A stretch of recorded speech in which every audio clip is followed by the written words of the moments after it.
If you want to skip the context and get straight to my experimental character creation idea, skip to the timecode on the screen. I was recently able to get to my local game store, and an acquaintance of mine was picking up an extra player's handbook and Dungeon Master's Guide for 5th edition Dungeons & Dragons. He was picking them up for someone running games to keep children's spirits up in this current time. So I wanted to get this out rather than keep it laying on my hard drive. When Tasha's book was announced to have new ways to customize character attributes, I made a joke about why not just file off the numbers of the races if they're problematic, or if people want to more easily buck archetypes that the game leans toward. I was disappointed with how Tasha's approached it, with the fix being pick which attribute each bonus goes toward. I was disappointed with it being only kind of a band-aid, and it makes my favorite race of half-elves even stronger. So I just wrote up my joke. Attribute generation for those dungeon masters who want maximum flexibility without causing issues for those players who hate feeling like they're +1 behind another party member. I know the title's too long, I'll workshop it later. We'll make the base of the generation the array.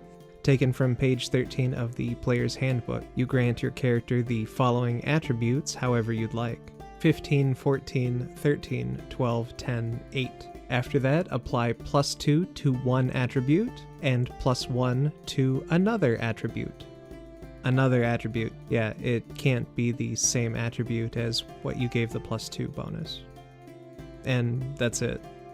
As you choose a race, you ignore all attribute bonuses granted from that race and potential subraces. Because if you don't want one demi-human pick to be better than another archetypally, why would you want a pick to be distinctly better numerically?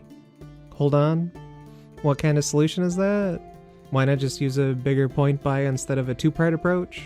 Also, what about humans? Well, I'm not a fan of point buy. I'm too lazy to audit every character, and having to explain to players how it works tends to make them angry every time I say 16 and 17 aren't options, because they're not on the point cost chart. And you can, with the two-step, get quite a range of options. 16, 16, 13, 12, 10, 8 is good for most two-attribute classes. 15, 14, 14, 14, 10, 8 is usable if you want to be the maddest lad at the table. 16, 14, 13, 12, 10, 10 is fine if you want to go sad and have no explicit weakness. And I don't think the option to get a 15, 15, 15 from point buy is used very often. About humans, I'd just have being a human grant a feat, a skill, and a language. And if you want options like the custom lineage from Tasha's, give humans the option to trade the skill for 30-foot dark vision and let the player have fun with some character tells. Humans are also the last wrinkle to iron out. With a feat, humans are able to snag that high-end ability score of 18 at level 1. Me, I'm okay with that. Humans are treated as ultimately flexible and adaptive in a lot of fiction, and if a player wants to go 18, 14, 14, 12, 10, 8, awesome. A master of their field that adventures rather than trying to make a stable life for themselves. If you don't want humans to be quite that amazing, you, as the Dungeon Master, can just say attribute boosting feats aren't eligible for first level picks.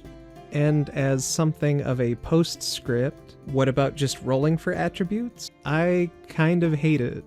For clarity's sake, I love to have characters rolled up in older editions, even though the first Ed Dungeon Master's Guide specifically says that people like to make characters rather than roll them up.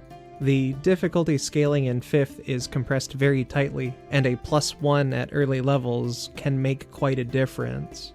Anyway, preceding this was my idea for having a blank canvas option for characters to work with.